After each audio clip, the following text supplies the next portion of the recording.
The blue light of the screen burns my eyes, a sharp contrast to the sudden, freezing knot in my stomach. It's late, past midnight, and the only sound is the hum of the computer and the frantic, uneven beat of my own heart against my ribs. $2 million. Gone. Just vanished. The numbers on the retirement account statement are a black hole pulling everything into it. My breath hitches, a dry, rattling sound in the quiet house. I scroll up, down, searching for a mistake, a glitch, anything that makes sense of the impossible emptiness where decades of my life's work used to sit. It's not there. Every single cent cleared out. The air feels thin, hard to breathe. My fingers, trembling, trace the digits on the screen, numbers that represent my future, my security, everything I built, erased with a few clicks. Let me know where you're watching from and what time it is. And if you haven't already, please subscribe. It helps me more than you know. We had a life, a comfortable life, built on years of quiet routine and shared history. My career was demanding, absorbing, but it gave us stability. It gave me the ability to squirrel away money, painstakingly, deliberately, planning for a future we would share. A future where we wouldn't have to worry, where we could finally breathe easy, travel, maybe buy that little cottage by the coast we'd always talked about. He had his own career, less demanding, more flexible. We settled into roles, me the provider, the planner, him the constant, the easy presence in the background of my busy life. He handled some of the joint finances, the day-to-day bills, the things I didn't have time for. I trusted him implicitly. He was my husband, my partner, the man I shared my bed and my secrets with. My retirement account, though, that was mine. My name was the only one on it. My blood, sweat, and sleepless nights were the currency that filled it. It was my safety net, my fortress, built dollar by painful dollar over 20 years. I checked it occasionally, saw the numbers grow, felt a quiet satisfaction, a sense of security solidifying. It was the bedrock of my peace of mind. The inciting incident wasn't a lightning bolt, but a slow, insidious creep. A nagging discrepancy in our joint checking account. Nothing major, just a few large transfers I didn't recognize, smoothed over by subsequent deposits he explained away vaguely. Business expense, helping a friend. I was too busy, too trusting, to dig deeper. Then came the subtle shifts. His phone was always face down. Late nights became more frequent, explained by spurious work events. A new cologne I didn't recognize. A hardness in his eyes when I asked simple questions. The air between us grew thin, brittle. The first real crack appeared when I needed to access a large sum from my retirement account for an investment opportunity. I logged in, confident, ready to make the transfer. That's when I saw it. The zero. A void where the millions should have been. My first attempt to understand, to grasp the impossible, was a phone call to the bank the next morning. My voice trembled as I asked about large withdrawals. The representative was polite, professional, consulting their system. "Yes, ma'am," she said, her voice flat. "There have been several large transfers out over the past few months, all initiated from a trusted device. My stomach twisted. His computer. His phone. My heart began to pound a frantic rhythm against my ribs. I pressed for details. Where did the money go? They couldn't tell me, citing privacy laws, even for my own account activity, only confirming the outbound transfers. They suggested I contact the recipient institutions if I knew them, but I didn't know them. I knew nothing. The early struggles were a blur of fear and confusion. I confronted him that night. The memory is a tangle of his defensive posture, his evasive eyes, the way he ran a hand through his hair, a nervous habit I knew well. Asked about the money, my voice shaking. He denied everything at first, his voice laced with feigned shock. "What are you talking about? Don't be ridiculous." He tried to turn it around, questioning my sanity, my trust. The gaslighting was subtle at first, then bolder, a suffocating fog filling the room. "Are you sure you checked the right account? Maybe you misread it. You've been so stressed lately." He accused me of being paranoid, of not trusting him after all these years. The man who promised to cherish me, to protect me, stood before me, weaving a tapestry of lies. It wasn't just the money he was stealing. He was trying to steal my reality. As the days bled into weeks, the challenges intensified. I hired a forensic accountant, a quiet woman with sharp eyes and a colder demeanor than I could manage. She traced the transfers. The money didn't go to business expenses. It went to a series of shell companies, then quickly consolidated and moved again. The trail was deliberately obscured, a digital breadcrumb trail designed to disappear. Simultaneously, the truth about the affair began to surface. Receipts for expensive dinners, luxury hotel stays, gifts. Her name appeared in the records, linked to some of the transactions, veiled behind corporate names. I learned who she was. Younger, glamorous, someone he'd met through a mutual friend. The betrayal cut deeper than I thought possible. It wasn't just financial ruin, it was a violation of everything sacred. Then came the confirmation that felt like a physical blow. The forensic accountant found the final destination of a significant chunk of the funds. Not all of it, but enough. A single, enormous purchase. A yacht. Registered not in his name, but in the name of a trust, with her as the sole beneficiary. A yacht. $2 million for my retirement account, my future, his mistress's pleasure boat. The sheer audacity of it was breathtaking. It sat there, a gleaming white symbol of my ruin, bobbing in some distant marina, paid for with my life's savings. My breath left me again, this time in a ragged gasp. The yacht had a name. A frivolous, romantic name that mocked me. My future, sunk into a floating palace for another woman. Everything began to fall apart. Legal avenues felt frustratingly slow. My lawyers explained the complexities. The money was moved through multiple entities. The yacht was held in a trust designed to shield assets, potentially in a different state or even country. Recovering it would be a long, expensive, uphill battle with no guarantee of success. Meanwhile, my husband continued to act the part of the wronged party, denying the affair, denying the extent of the transfers, claiming the money was tied up in legitimate, albeit complex, investments he couldn't discuss yet. He was stalling, hiding, waiting for me to break or give up. The mistress, I discovered through discreet inquiries, was parading the yacht, posting photos on social media, champagne on deck, sunsets over the water, a life of leisure funded by my stolen future. It felt like a deliberate, cruel taunt. I was trapped in a deepening crisis, watching my life's work being used to finance a reality I couldn't even comprehend, while the legal system moved at a glacial pace, offering little hope. All seemed lost. My savings were gone. My marriage was a lie, and my future was a terrifying blank. I felt like a small boat in a storm, being tossed about by forces I couldn't control, with no land in sight. One particularly bleak afternoon, sitting in my lawyer's sterile office, listening to him explain the lengthy process of discovery, depositions, and the low probability of immediately seizing an asset held in a trust in another jurisdiction, something inside me snapped. He talked about tracing more funds, about court motions, about years of litigation. Years. More money spent fighting. More emotional energy poured into this black hole. I looked out the window at the indifferent city skyline. The feeling wasn't despair this time. It was a cold, hard resolve. I wasn't just a victim waiting for a judge to maybe, possibly one day, return some fraction of what was stolen. I was going to fight back. Not just legally, but creatively. On my terms.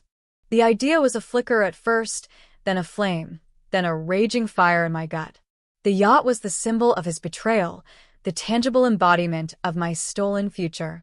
I wasn't going to chase the money through shell corporations and international trusts. I was going to take the yacht itself. But how? It was legally protected, miles away, owned by her trust. The turning point came later that night, staring at a map on my screen. The marina where the yacht was docked. My fingers hovered over it. Marinas are businesses. Businesses have owners. What if there was another way in? What if the battle wasn't in a courtroom arguing about trusts and transfers, but somewhere else entirely? The idea was audacious, maybe crazy, but it felt right. It bypassed his legal shields, her trust fund ownership. It went straight to the physical location of the asset. If I controlled the ground it sat on, I controlled the yacht. The thought settled in me, cold and sharp. This wasn't about revenge anymore. It was about power. Reclaiming the power he stole from me, the power over my own future. I would acquire the marina. It seemed impossible, but the alternative was years of fighting a losing battle. This felt like a shortcut, a judo flip on the system. The decision solidified. I would pivot. I would shift my focus entirely. The money was gone, yes, but it had become a boat. The boat needed a place to stay. I would own the place. The challenges in executing this plan were immense, shrouded in necessary secrecy.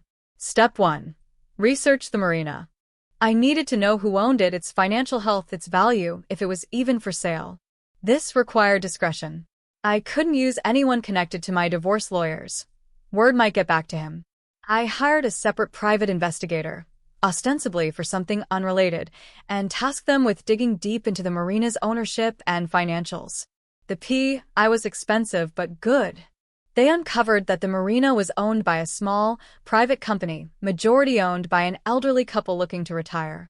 It wasn't actively on the market, but the owners were exploratory about selling for the right offer. This was my window. The next challenge: financing the acquisition of a multi-million-dollar commercial property when my primary liquid assets had been stolen. My remaining personal funds were dwindling due to legal fees and living expenses. My house was tied up in the divorce proceedings. My only significant remaining asset was a small portfolio of stocks I'd kept separate and completely private. It wasn't enough to buy a marina outright, not even close. I needed leverage. I needed a loan. Approaching banks felt impossible. How do you explain needing a massive commercial loan when your husband just stole your retirement and you're in the middle of a messy divorce? The story didn't exactly scream low risk. I had to get creative. I approached private lenders, investment groups who specialized in commercial property, framing it as a strategic investment opportunity in a prime coastal location with reliable income streams, marina slip rentals. I presented the marina's financials, obtained discreetly, highlighted its potential for growth, and downplayed my personal financial turmoil, presenting it as a temporary liquidity issue due to restructuring. It was a high-wire act. The negotiations were grueling. They wanted personal guarantees, high interest rates, and detailed projections. I worked around the clock, reviewing financials, preparing presentations, projecting an air of calm confidence I didn't feel. I leveraged every contact, called in every favor, promising future returns. It took months. Months of nail-biting waiting, of near misses, of revised proposals. The stress was immense, compounded by the need to keep this entire process a complete secret from my husband and everyone involved in the divorce. I created separate email addresses, burner phones, met people in anonymous coffee shops miles away. Every document, every conversation felt like a potential leak. He had eyes everywhere, or so my paranoia told me. The legal work for the acquisition was another layer of complexity. I needed lawyers who specialized in commercial real estate, completely separate from my divorce team. They couldn't know the real reason I was buying the marina. They just needed to execute the purchase diligently. The process involved environmental surveys, title searches, complex contracts, and due diligence. It was a steep learning curve, navigating a world of commercial law I knew nothing about, all while maintaining absolute secrecy. There were moments I thought I would crack under the pressure. The sheer weight of the financial risk, the secrecy, the emotional burden of the betrayal I was still processing. It felt like I was building a second, secret life on the ashes of my first one. But the image of that yacht, sitting in that marina, fueled me. It was the target. Everything else was just the necessary groundwork. Finally, after what felt like an eternity, the pieces fell into place. The financing was secured. The negotiations with the owners concluded successfully. The legal paperwork was ready. Closing day was surreal. Sitting in another sterile conference room, signing documents that transferred ownership of an entire marina to a shell corporation I controlled, felt like a scene from a movie. The marina was officially mine. The final challenge was timing the reveal. I needed him there. I needed him to see it. Not just hear about it later through lawyers, but witness the moment his carefully constructed world, built on my stolen money and his lies, came crashing down around him. I needed the yacht to be physically present in the marina at the moment of truth. I monitored its location through subtle means I'd arranged, confirming it was docked at my marina. I set the stage, orchestrating a seemingly innocuous reason for him to meet me there. A final discussion about property, a neutral location. He agreed, likely confident in his legal protections and oblivious to the trap being sprung. The day I chose was bright and clear, the kind of perfect coastal day that usually lifts the spirit. But the air around me felt charged, heavy with anticipation. I stood on the main dock of the marina, the salt spray cool on my face, the rhythmic creak of the boats against the pilings the only sound beyond the distant gulls. I wore a simple, dark suit, my armor. He arrived looking relaxed, almost smug, dressed in casual weekend clothes, completely unaware. He saw me standing there, alone, and walked towards me, a slight frown creasing his brow. "What is this, Claire?" he asked, gesturing around the marina with mild impatience. I thought we were meeting about the house. I looked at him, at the man I had loved, the man who had stolen my future and used it to buy a pleasure craft for his mistress. All the pain, the anger, the years of trust shattered, condensed into this single moment. His yacht sat maybe 50 yards away, gleaming in the sun, tied securely to a slip. My slip now. "The house can wait," I said, my voice steady, almost unnervingly calm. "I didn't raise it. I didn't need to. We're here to talk about something else." He shifted, a flicker of unease crossing his face. "About what?" I took a slow breath, the salt air filling my lungs. "About this marina, Mark." He chuckled, a short, dismissive sound. "What about it? Nice boats. You thinking of taking up sailing?" "No," I said. "I'm thinking of collecting dock fees." He blinked, clearly not understanding. "What are you talking about?" I smiled then, a small, cold smile that didn't reach my eyes. "I'm talking about the fact that, as of last week, I own this marina, Mark. Every dock, every slip, every inch of water it sits on." His face went pale, the color draining away as if pulled by the tide. His eyes widened, searching mine for a sign of a joke, a lie. There was none. The smugness vanished, replaced by pure, unadulterated shock. He sputtered. "You what?" "That's impossible." "Not impossible," I corrected gently. "Just expensive." Though not as expensive as some of the boats currently docked here, I gestured towards his yacht. "Like that one, for instance. Yours, I believe? Or rather, hers? The one you bought with my retirement money?" He followed my gaze to the yacht, then back to me, panic rising in his eyes. He started to bluster. "You can't do this. That's illegal. You can't just seize property." "Oh, I can," I said, my voice still quiet, but carrying the weight of absolute authority in this place. "You see, Mark, when you own the marina, the rules are a little different. That yacht is in default on its docking fees. Quite significantly, I might add. And under the terms of the marina's bylaws, which I now control, delinquent vessels are subject to impoundment and potential auction to recover costs." His face contorted in rage, the shock giving way to fury. "You bitch. You spent my money? How could you afford this?" "Your money?" I asked, a touch of genuine humor finally touching my lips, dry and bitter. "No, Mark." "My money. The $2 million you stole from my retirement account. Turns out, it was just enough to buy the place where your little love boat parks." He lunged forward then, a guttural roar escaping him, but two uniformed security guards, whom I had positioned discreetly, stepped forward, blocking him. He turned to them, furious. "You can't touch me. Do you know who I am?" One of the guards, a large man with an impassive face, spoke calmly. "Sir, this is private property. The owner has instructed us to remove you. Any aggression will be met with force." Mark looked from the guards to me, his chest heaving, his eyes wild. He knew he was trapped. He knew. I watched him, the man who had so casually dismantled my life, now watching his own piece of ill-gotten luxury about to be taken from him. He was completely blindsided. He hadn't considered the physical location, the mundane logistics of where the yacht lived. He'd focused on hiding the money, shielding the asset legally. He'd forgotten about the dock fee. He screamed then, a raw, inarticulate sound of pure frustration and defeat that echoed across the quiet marina.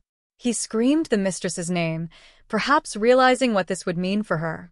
He threatened lawsuits, ruin, everything he could think of, but the words bounced off the steel wall I had built around myself. I simply watched as the guards escorted him away, still shouting, still trying to grasp the reality of what was happening. I turned back to the yacht. It was just a boat, a collection of fiberglass and polished wood, but it represented so much more. It was the tangible proof of betrayal, now transformed into the instrument of my vindication. The moment he was gone, I gave a quiet nod to my marina manager, who had been waiting nearby. She walked towards the yacht with a small team. They changed the locks, secured the lines, and placed official notices on the deck. The yacht was seized. Mine. The aftermath was less cinematic, more administratively complex. The legal battle shifted, becoming a fight over the marina acquisition and the yacht's seizure. My husband's lawyers tried every angle, challenging the sale, claiming wrongful impoundment, attempting to tie it back to the divorce proceedings. But my legal team, now specialized in commercial law and acquisition defense, was prepared. The marina purchase was legitimate, the financing secured independently. The yacht's delinquency on dock fees was undeniable, the seizure within the marina's bylaws. He had transferred the asset out of his name, yes, but he hadn't paid its rent. The legal battle over the yacht eventually settled. Faced with the ironclad case for impoundment and the high cost of fighting it, and the potential embarrassment of a public auction, his mistress's trust agreed to a settlement. I kept the yacht, though I had no intention of ever setting foot on it. It was a trophy of sorts, a very expensive, unwanted one, but it represented the $2 million he had stolen. I sold it later, quietly. Acquiring the marina was not just about reclaiming money. It was about reclaiming my power, my agency. The stress of the acquisition, the secrecy, the confrontation, left scars. The betrayal runs deep, a permanent fault line in the landscape of my life. I'm still processing the fact that the person I trusted most could inflict such damage. But I survived. More than survived. I didn't just get my money back, I built something new, something unexpected, out of the ashes. Running the marina became an absorbing challenge, a world away from my previous career, but one I found surprising satisfaction in. It's hard work, exposed to the elements, dealing with demanding boat owners and endless maintenance. But it's real, tangible, unlike the phantom investments he'd promised. Justice wasn't a clean, satisfying movie ending. It was messy, expensive, and emotionally taxing. But standing on the dock now, the sun warm on my face, watching the boats come and go, I feel a different kind of peace. It's not the naive security I felt before, but something harder, more resilient. The yacht is gone, replaced by other boats, other stories. The space it occupied is now just another slip, generating income for the business I built. The money is back, transformed from a stolen dream into a thriving enterprise. My future is uncertain, different from the one I planned, but it's mine. I built it, brick by painstaking brick, dock post by dock post, on the ground he thought he controlled. He tried to sink my future, but I bought the ocean floor. If this story hit close to home, I'd love to hear your version. Drop a comment with where you're listening from and what time it is. And thanks for being here. Subscribing helps bring more of these to life.